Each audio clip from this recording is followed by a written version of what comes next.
Inter second year అయిపోతోంది. ఇక జేఈఈలో seat కొట్టడమే target గా పెట్టుకున్నాడు. అందుకోసం సర్వశక్తుల్లో వడ్డుతున్నాడు ఆ విద్యార్థి. ఇంతలోనే హాల్ టికెట్లు వచ్చేశాయి. ఎగ్జామ్ సెంటర్ చూడడంతో ఆ విద్యార్థికి కళ్లు బయలు కమ్మాయి.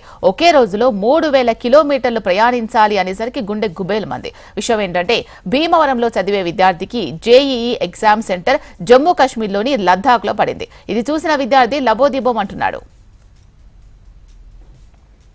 పశ్చిమ గోదావరి జిల్లా భీమవరం తిరుమల విద్యా సంస్థల్లో ఇంటర్ సెకండ్ ఇయర్ చదువుతున్న విద్యార్థులు జేఈఈ పరీక్షకు అప్లై చేసుకున్నారు. హాల్ టికెట్లు విడుదల చేయడంతో సెంటర్ ఏకంగా 3000 కిలోమీటర్ల అవతల ఉండడంతో షాక్ కు గురయ్యారు.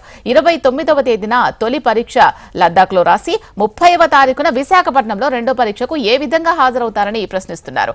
ఇలాంటి పరిస్థితుల్లో ఏం చేయాలో దిక్కుతోచక విద్యార్థులు గందరగోళానికి గురవుతున్నారు. అయితే తాము ఎగ్జామ్ కు అప్లై చేసుకున్నప్పుడే భీమవరం, నర్సాపురం, తాడేపల్లిగూడెం, ఏలూరు, రాజమండ్రి ఆప్షన్స్ పెట్టుకున్నామని, అయినా లద్దాఖ్ లో సెంటర్ రావడంతో కంగు తిన్నామని ఆవేదన వ్యక్తం చేస్తున్నారు.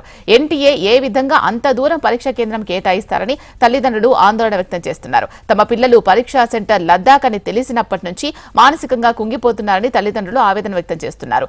జేఈఈ హెల్ప్ లైన్ సెంటర్ కి ఎన్నిసార్లు ఫోన్ చేసినా స్పందించలేదని బోరుమంటున్నారు. తమ పిల్లల భవిష్యత్తు ఈ పరీక్ష ముఖ్యమని కావున విద్యాశాఖ మంత్రి నారా లోకేష్, రాష్ట్ర ఉప ముఖ్యమంత్రి పవన్ కళ్యాణ్, కేంద్ర మంత్రి భూపతిరాజు శ్రీనివాసరాజు తక్షణమే తమకు న్యాయం చేయాలని విద్యార్థుల తల్లిదండ్రులు కోరుతున్నారు.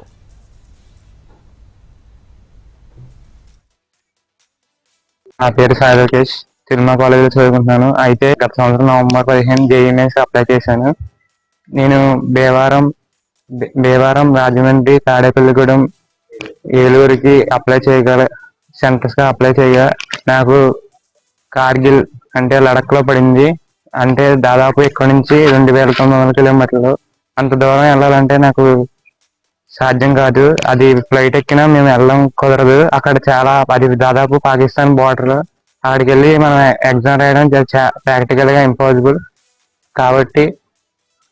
కాబట్టి మళ్ళీ ఆ నెక్స్ట్ రోజు 29 పడింది నాకు. ఆ నెక్స్ట్ రోజు 30న బీఆర్కి ఎగ్జామ్ రాయాలంటే 3000 కిలోమీటర్లు మళ్ళీ వెళ్ళాలి.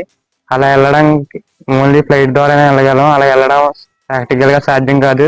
ఇలా వేయడం తప్పు. కాబట్టి ఎన్డీఏ మాకు హెల్ప్ చేయాలి అని కోరుకుంటున్నాం.